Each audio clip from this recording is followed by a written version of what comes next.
Hi friends, నేను వచ్చి half an hour అవుతుంది. కానీ చెప్పులు కొంటా అని చెప్పి ఇందా నుంచి తిరుగుతూనే ఉన్నాడు. ఆయన కొంటడో లేదో తెలియదు, కానీ వాళ్ళు మాత్రం బిజినెస్ బాగా జరుగుతుంది అనుకుంటాడు. అని కొన్నిందో లేదో నాకు కూడా తెలియట్లేదు. కానీ షాప్ గల మాత్రం మంచి కస్టమర్ వచ్చాడు, ఇవాళ ఖచ్చితంగా కొనేస్తాడు అనే ఆలోచనలో ఉన్నారు వాళ్ళు షాప్ వాళ్ళు. కానీ రవాణా మాత్రం లాగ్ ఉన్నాడు. కానీ వచ్చి నేను హాఫ్ అన్ అవర్ అవుతుంది. ఇప్పటికి ఒక 12 జతల దాకా బయటికి తీసాడు.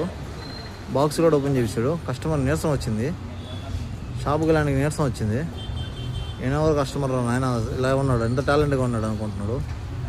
చూద్దాం ఏం జరగద్దో తెలియదు. పార్ట్ 2 కోసం వెయిట్ చేయండి. Okay, bye. చూపు చూసారా, నేను కొంట ఇవాళ కొంట అనే ఫీలింగు, కానీ ఏం లేదు.